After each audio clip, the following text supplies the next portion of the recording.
ये बात क्लियर है कि यूनिवर्सिटीज़ या तो ये जानबूझ के करती हैं या तो फिर वो इस चीज़ में इंटरेस्टेड नहीं है कि बच्चा परेशान हो रहा है। They do not care.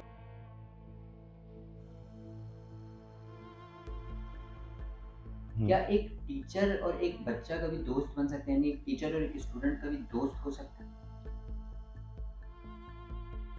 Pakistan में अमूमन लोगों की सोच ये है कि जो बच्चा अच्छी अंग्रेज़ी बोलता है ना, वो काबिल है। तो क्या अच्छी अंग्रेज़ी बोलना काबिलियत की दलील है? कि साइंस में क्या प्रॉब्लम है, आपके उर्दू की मुझे कॉपी चेक करवाएँ, आपकी मैथमेटिक्स की मुझे कॉपी चेक करवाएँ। तो एक आप सब्जेक्ट कौन-सा पढ़ाते थे? इंग्लिश। यानी इंग्लिश का टीचर मैथ की कॉपी चेक करता है। Parents, you all are doing a very good job, very well done from my side. और इसी तरह से आप बच्चों के ऊपर अपनी एक तवज्जो बनाए रखें।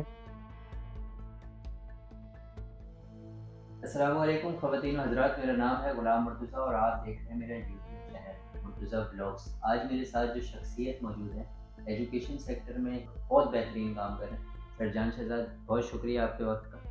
सबसे पहले आपको बहुत लोग जानते हैं, आपके बारे में बहुत कम लोग जानते हैं। सबसे पहले अपनी एजुकेशन जर्नी के बारे में बताइए। एजुकेशन जर्नी शहदादपुर के हवाले से अगर आप बात करेंगे तो इंटरमीडिएट मैंने यहीं से किया है, शहदादपुर से। वैसे मैं बिलोंग स्वात से करता हूँ, मेरी फैमिली स्वात से बिलोंग करती है, लेकिन हम यहाँ पे माइग्रेट करके आ गए थे। तो मेरे फादर की भी एजुकेशन यहीं की है, मेरी भी यहीं की एजुकेशन है। फिर उसके बाद मैं इंटरमीडिएट के बाद ग्रेजुएशन के लिए कराची गया था। फेडरल उर्दू यूनिवर्सिटी से मैंने पहले बैचलर्स किया, उसके बाद बिज़नेस में किया मैंने बैचलर्स, फिर मैंने मास्टर्स भी किया। उसके बाद फिर मैं यहाँ पे शिफ्ट हो गया। तो ये एक शॉर्ट सी स्टोरी है मेरी एजुकेशन के हवाले से। ये जानना चाहेंगे कि सिटी ग्रामर आपके लिए क्या है? सिटी ग्रामर दरअसल वो इदारा है जिसने मुझे एक पहचान दी है, और ये इसका एहसान कभी उतार नहीं पाऊँगा मैं, क्योंकि जिस तरीके से कराची में मैंने जॉब की है, उसके बाद जब शहदादपुर आया, मुझे ऐसा लगा कि ये एक छोटा शहर है, यहाँ पे जॉब की अपॉर्चुनिटीज़ कम होंगी। तो यहाँ पे जब मैंने स्टार्ट किया तो उसके बाद जब मैंने यहाँ पे काम किया, मुझे अपॉर्चुनिटीज़ मिली। और सबसे बेहतरीन चीज़ जो एक मेरिट का सिस्टम यहाँ पे था, that anyone can become a principal and anyone can hold any designation here on only merit basis. सिर्फ मेरिट बेसिस पे आप किसी भी डेजिग्नेशन तक जा सकते हैं। तो ये एक बहुत ही इस शहर के लिए हिसाब से कमाल और हैरान करने वाली चीज़ थी मेरे लिए। और बस ये एक, मैं समझूँगा कि जितनी अचीवमेंट्स मुझे मिली हैं लाइफ की, वो इसी इदारे में मिली हैं। सर जान शहज़ाद, पाकिस्तान में इस वक़्त 10 मिलियन बच्चे एजुकेशन से महरूम हैं। हुँ। इसकी वजह क्या समझते हैं? इसकी वजह अवेयरनेस है। जी, अवेयरनेस। लोगों को पता है कि एजुकेशन इंटीग्रल है हमारे लिए, लेकिन एजुकेशन की इम्पोर्टेंस उनको नहीं पता। एजुकेशन से उनकी ज़िंदगी कितनी बदल सकती है ये उनको नहीं पता। और सबसे अहम चीज़, एजुकेशन दरअसल आपको शऊर देती है।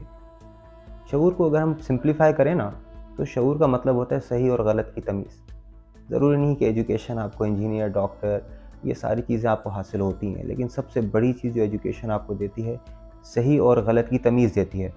तो जितनी भी हम दूसरी कंट्रीज़ को देखते हैं वो हमसे आगे हैं, वो क्यों हैं? कि उनको सही और गलत की तमीज़ है।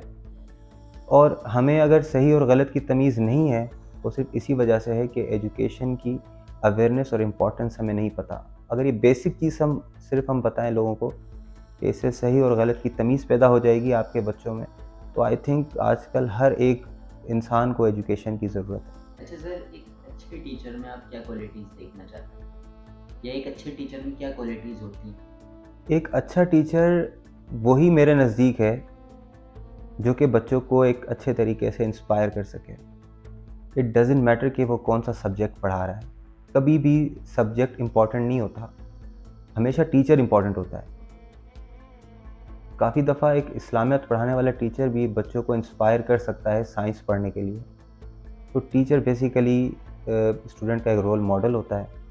अगर वो बच्चों को इंस्पायर करने में सक्सेसफुल हो जाए, तो आई थिंक बच्चे कहाँ से कहाँ जा सकते हैं। क्या एक टीचर और एक बच्चा कभी दोस्त बन सकते हैं, यानी एक टीचर और एक स्टूडेंट कभी दोस्त हो सकते हैं? टीचर और स्टूडेंट दोस्त तो नहीं हो सकते। वैसे टीचर एक बहुत अच्छा गाइड बन सकता है स्टूडेंट के लिए, क्या बात एक बहुत अच्छा लीडर बन सकता है, बहुत क्योंकि टीचर का काम ही लीड करने का होता है और वो बच्चों को अपने साथ मिलाकर जो है मुख्तलिफ अचीवमेंट्स हासिल करता है। और आप यकीन नहीं करेंगे, टीचर इन चीज़ों से बहुत खुश होता है। वो बहुत डिलाइटेड फील करता है जब उसके साथ जुड़े हुए स्टूडेंट अचीवमेंट्स हासिल करते हैं। आई नो कि पेरेंट्स बहुत खुश होते हैं, लेकिन बच्चे इस बात से शायद अवेयर नहीं होते कि टीचर कितने ज़्यादा खुश होते हैं जब उनके साथ जुड़े हुए बच्चे किसी प्रोजेक्ट में सक्सेसफुल हो जाते हैं या फिर कोई ऑब्जेक्टिव हासिल कर लेते हैं। So teacher are at that time, they are the most happiest people of that time. तालीम एक आम इंसान की ज़िंदगी में क्या किरदार अदा कर सकती तालीम एक आम इंसान को एक अच्छा इंसान बना सकती है। तो इंसान के लिए सबसे बेसिक चीज़ है कि वो एक इंसान की तरह ज़िंदगी गुजारे। है? लेकिन सर वो एक शेर भी तो है कि तालीम सिखाती है जीने का सलीका, तालीम हम्म, से जाहिल की जहालत नहीं जाती। इस बारे में फिर आप क्या कहेंगे? देखिए, शेर व शायरी मुख्तलिफ वक्त में मुख्तलिफ सरकमस्टेंसेस को देख के की गई है और हर बदलते वक्त के साथ चीज़ों को देखने का नज़रिया बदल रहा है। ऐसे नहीं हो सकता, अगर ये शेर जिस वक्त कहा गया होगा उस वक्त हो सकता है कि कुछ हालात इस तरह के हों, लेकिन आजकल के हालात इस तरह के नहीं है। सारी पाँचों उंगलियां बराबर नहीं होती। अगर कोई एक इंसान भी अच्छा काम कर रहा है तो हम उस पेशे को, उस प्रोफेशन को हम क्रिटिसाइज़ नहीं कर सकते। पाकिस्तान में अमूमन लोगों की सोच ये है कि जो बच्चा अच्छी अंग्रेज़ी बोलता है ना वो काबिल है। तो क्या अच्छी अंग्रेज़ी बोलना काबिलियत की दलील है? अच्छी अंग्रेज़ी बोलना बच्चे के जो खसूसियात हैं उनमें से एक खसूसियत ज़रूर है। अच्छी अंग्रेज़ी बोलना या लैंग्वेजेस सीखना, ये तो पुराने दौर से चलता आ रहा है। पहले के लोगों को अरबी भी आती थी, फ़ारसी भी आती थी, मुख्तलिफ़ लैंग्वेजेस पे उनको अबूर और कमांड हासिल थी। अगर वो ये सोच के सिर्फ अपनी ही ज़ुबान तक रुके रहते कि ये हमारी कौमी ज़ुबान है, हम इसी को ही सीखेंगे, इसी को ही पढ़ेंगे, तो क्या मल्टीलिंगुअल लोग हमारे सामने होते जो कि मुख्तलिफ़ ज़ुबानें जानते? या फिर हमें, क्या सर सैयद अहमद ख़ान गलत है कि उन्होंने हमें अंग्रेज़ी जो बुक्स थी, जो एजुकेशन थी, वो हमें प्रोवाइड किया, हमें समझाई, हमें पढ़ाया? तो फिर ये इतनी सारी चीज़ें जो हो रही हैं, जो हम बच्चों को इजादात हो रही हैं, उनके बारे में पढ़ा रहे हैं, बता रहे हैं, तो इन्वेंशंस तो तकरीबन आजकल इंग्लिश में अंग्रेज़ कर रहे हैं। उर्दू के अंदर या उर्दू साइंटिस्ट कौन से हैं ऐसे जो इन्वेंशंस कर रहे हैं? अगर आपकी नॉलेज में है तो बताएं कि कौन सी ऐसी बुक्स हैं जो हम अपने सिलेबस में ऐड करें या उनके बारे में पढ़ाएं। तो वो बहुत एक होंगे, लेकिन एक लिमिटेड होंगे। ज़्यादातर चीज़ें ऐसी हैं जो कि अंग्रेज़ों ने इन्वेंशंस की हैं। नो डाउट ये क्रेडिट उन्हीं को जाता है, उन्होंने काफ़ी काम किया है, मुसलमानों ने भी किया है। तो जिस लैंग्वेज में चीज़ आएगी हम तो पढ़ेंगे। सर आपका एक्सपीरियंस बहुत है और आप इस चीज़ को ज़्यादा अच्छे तरीके से एग्जामिन कर सकते हैं। आप क्या समझते हैं अगर कोई यंगस्टर है वो कामयाब होना चाहता है तो उसे सबसे पहले क्या काम करना चाहिए? उसे सबसे पहले ये जानना ज़रूरी है कि उसके अंदर क्वालिटीज़ कौन सी हैं। अगर जब तक बच्चा ख़ुद को नहीं समझ पाएगा, उस वक्त तक वो नेक्स्ट स्टेप पे जा नहीं सकता। इसकी छोटी सी एग्ज़ाम्पल हम ये इस बात से ले सकते हैं, हर एक इंसान जब, जैसे फॉर एग्ज़ाम्पल अगर मैं अपनी मिसाल लूँ, तो मुझे पता है मेरी वीकनेसेस कौन सी हैं और मेरे स्ट्रॉन्ग एरियाज़ कौन से हैं। अगर मैं अपने स्ट्रॉन्ग एरियाज़ में ही काम करता रहूँगा तो मेरी वीकनेसेस कैसे इम्प्रूव होंगी? तो मुझे अपनी वीकनेसेस को पहले ओवरकम करना है। तो आजकल का यंगस्टर जो ये समझ जाता है कि ये मेरा वीक एरिया है, मुझे पहले इसको इम्प्रूव करना है, स्ट्रॉन्ग एरिया के अंदर मैं कम वक्त में वहाँ पे परफॉर्म कर लूँगा और अपनी वीकनेसेस को इम्प्रूव करके मेरे अंदर परफेक्शन आ सकती है। तो अगर ये यंगस्टर, दरअसल पहचानना बहुत मुश्किल है अपनी वीकनेसेस को जानना कि मेरी ये वीकनेस है, उन्हें एक्सेप्ट करना, ये डिफ़िकल्ट है। लेकिन अगर एक इंसान मान जाए कि हाँ, मेरा ये एरिया वीक है और इसको इम्प्रूव करना है, तो आई थिंक वो ओवरकम कर जाएगा इश्यूज़ को। यूनिवर्सिटीज़ और बोर्ड्स का कोऑर्डिनेशन नहीं है, देखा ये गया। फॉर एग्जांपल यूनिवर्सिटी आपसे डिमांड करती है कि आप अपना सर्टिफिकेट लेके आएँ, तो स्टूडेंट्स के पास वो नहीं होता, वो वापस बोर्ड जाता है और उसको बड़ी मुश्किलात का सामना करना पड़ता है। तो क्या समझते हैं ये चीज़ कैसे बेहतर हो सकती मेरे नज़दीक अगर यूनिवर्सिटीज़ अवेयर नहीं है कि बोर्ड का रिज़ल्ट कब आ रहा है, कौन सी सर्टिफिकेशन कब इशू होती है और उसके अलावा बोर्ड के मार्क्स की इम्पोर्टेंस यूनिवर्सिटी के टेस्ट में किस हद तक होनी चाहिए, अगर यूनिवर्सिटीज़ ये अभी तक जज नहीं कर पाए हैं तो आई थिंक ये बात क्लियर है कि यूनिवर्सिटीज़ या तो ये जानबूझ के करती हैं या तो फिर वो इस चीज़ में इंटरेस्टेड नहीं है कि बच्चा परेशान हो रहा है। They do not care. पक्का सर्टिफिकेट सेकेंड ईयर का 2 साल 3 साल लग जाते हैं बोर्ड से आने में, और यूनिवर्सिटीज़ कहती हैं हमें कल जमा करवाओ, तो वो अर्जेंट में स्टूडेंट निकलवाता है, उसके 5 से 7 हज़ार रुपये लगते हैं, परेशानी अलग होती है। बोर्ड में रिज़ल्ट का रश होता है, बहुत मुश्किल से सर्टिफिकेट्स मिलते हैं, वो जमा फिर कहते हैं कि पास सर्टिफिकेट ले आओ इंटर का। तो मुख्तलिफ सर्टिफिकेट्स की एक जो नीड और डिमांड है, पास सर्टिफिकेट ले आओ, पक्का सर्टिफिकेट ले आओ, सर्टिफिकेशन होनी चाहिए। लेकिन वो थोड़ा सा एक बोर्ड को भी देख लें कि बोर्ड कौन सी चीज़ कब इशू कर रहा है और कौन सी चीज़ बच्चे के पास ओरिजिनल है, कौन सी चीज़ बच्चे के पास फ़ोटोकॉपी फॉर्म में है। तो प्रॉपरली अगर बोर्ड और यूनिवर्सिटीज़ आपस में कोऑर्डिनेशन से काम करें। सबसे बड़ा इशू कि रिज़ल्ट अनाउंसमेंट, बोर्ड के रिज़ल्ट अनाउंसमेंट कब है और इनकी क्लोजिंग डेट्स क्या होनी चाहिए, इसके बीच में भी बहुत सारे इश्यूज़ आते हैं। तो मेरे नज़दीक यूनिवर्सिटीज़ में और बोर्ड्स में कोऑर्डिनेशन का होना बहुत ज़्यादा ज़रूरी है। इससे बच्चों की परेशानी मैं आपको बताऊं 70% तक कम हो जाएगी, जो बोर्ड की चीज़ों को लेके स्टूडेंट परेशान रहते हैं। एक चीज़ ऐड करना चाहूँगा, एक सवाल आपने शायद नहीं पूछा मुझसे, जो पूछना चाहिए था आई थिंक, लेकिन हो सकता है कि टीचिंग के अंदर मेरा टर्निंग पॉइंट क्या था।